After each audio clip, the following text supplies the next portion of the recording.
Hello and welcome to the Star Citizen News, each week bringing you a roundup of what's been happening in the Star Citizen community. Today is Sunday the 6th of September, and this week's headlines: DragonCon, the Endeavour Concept Pics, and the Community Hub. CIG appeared at DragonCon over the weekend, and amongst other things, Ben Lesnick was complimented on his Ben Lesnick costume, which I think is amazing, and a new free flight code was released. This will give you access to Arena Commander, the social module, and the self-land hangar, as well as Gladius, Mustang Alpha, Aurora MR, and will give anyone access to that, whether they're a backer or not. You just need to make an account until the 15th of September. This is great if you've got friends or loved ones you want to get into Star Citizen, or at least show the game off.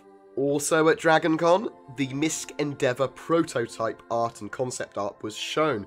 So this ship was not what I was expecting to look like at all. It looks very odd, in my opinion. It's a very unique ship. I think it looks ugly as hell, but that wouldn't stop me buying one.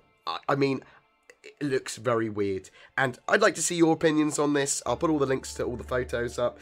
Please check in the description for more info on the DragonCon code, as well as the Endeavour first look pictures. But it just looks in pain to me, this ship. Poor ship. But I do think they were going for a Hull-esque kind of feel for the ship. The MISC obviously do the Hull series, obviously, and they wanted the ship to be relatively modular, so it's not just about science, or it's about different types of science that you need that modular structure for. So we'll have to wait and see when that Endeavour concept sale goes live in a few weeks' time. The Community Hub is coming this Tuesday, the 8th of September. It will be rolled out to 2,000 pre-selected citizens to start with. The Community Hub is going to be a collection of everything that's currently happening in the Star Citizen community, a cross between all the good parts of YouTube and Reddit and that sort of stuff. So for stuff in the community, streams, YouTube channels, pictures, podcasts, videos of content can all be shared here, and there's no downvoting, only upvoting, which will be nice to see. Some of the good stuff will get to the top of the top of the pile, but we won't get the depression that you get when you feel that you're being downvoted. People won't be able to bot downvote stuff, and I'm hoping there's going to be some restrictions so that we don't see people bot upvoting things, so literally making accounts and clever bots just to upvote their own content. Hopefully we can all enjoy a toxicity-free Star Citizen community.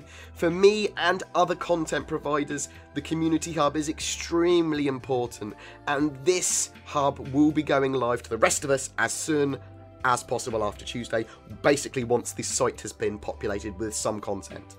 I'll put the links all in the description below, as I do with everything else. Let's talk a little bit about the social module and some of the Easter eggs.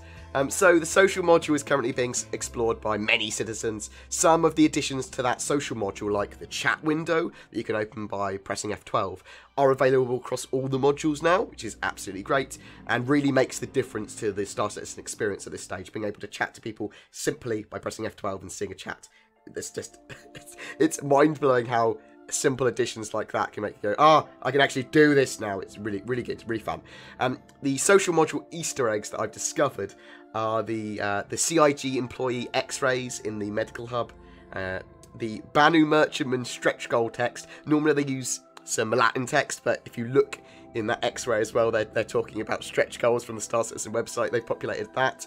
Glitches as well. There's loads of glitches. There's an easy one that you glitch through some glass by wiggling to get to see the freelancer at customs, and you can run around that. The harder one is the Connie behind Jobwell. There's a couple of ways that you can get to here, but basically behind the Connie there's a couple of guys loading stuff into a ship, some people with Arena Commander t-shirts, and allegedly Disco Lando is occasionally on the bridge of that Connie. I'm not sure if I was totally being lied to or if that's a troll, but a few people has told me that, and hopefully that's true. Try and get there, guys. Try and break onto the bridge and see if Disco's there.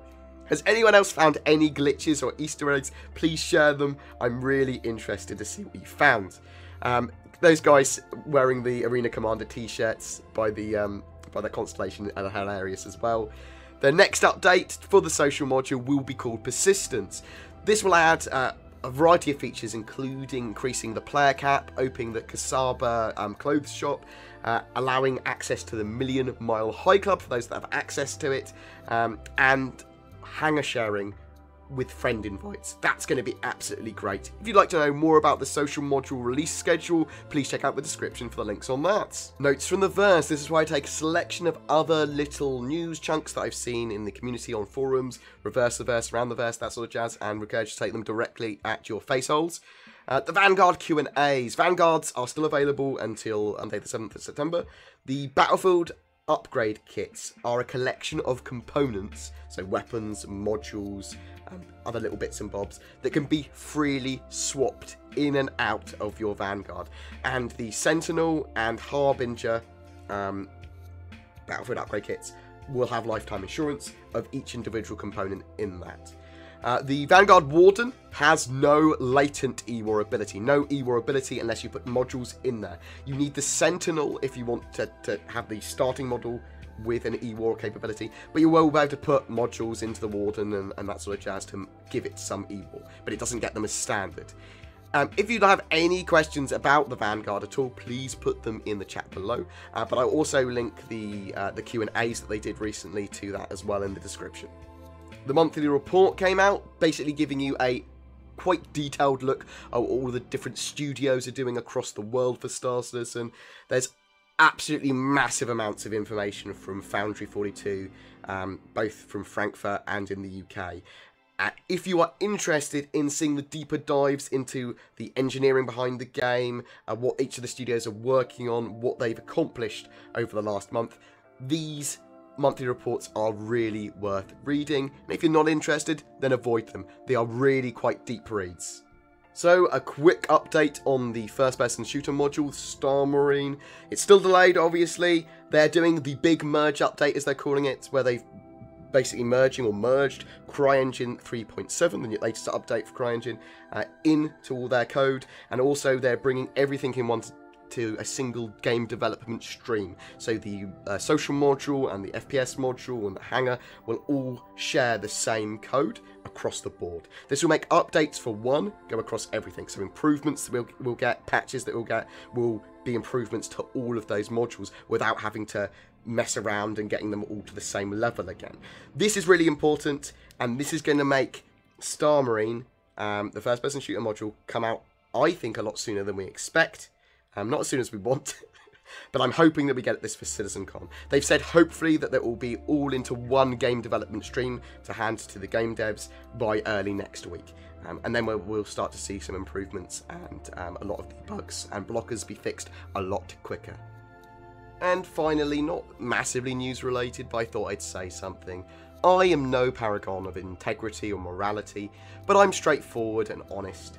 I want to address something briefly. There is a lot of sensationalist media, both big and small, that use clickbait and all is doomed titles to attract views. And they occasionally use questionable or hypocritical practices to enforce their agendas. This happens loads, and Star Citizen is a target of that, because the game has a lot of promise, looks very pretty, and is entirely crowdfunded. It's an interesting thing to talk about. Don't let sensationalist media anger you. Don't engage in trolling. And try to avoid defending your opinion on a heavily biased site. They're just baiting you to be trolled. People are dicks. People are dicks that ban users for having different opinions to them. If you've made your point non-offensively and articulately and get banned, you haven't sworn, you haven't gone mad, you haven't gone really aggressive. If you get banned or get a warning after you've done that, then you know you've won. You know you've won. You've made your point. They've had to resort to being weird. Don't fall into the trap of being aggressive, because there's no need to. I was reading about some Star Citizen users being censored on Polygon and other big media sites, and I thought it was worth saying something. Anyway, guys, enough of me ranting. Thanks so much for watching, and I will see you in the verse.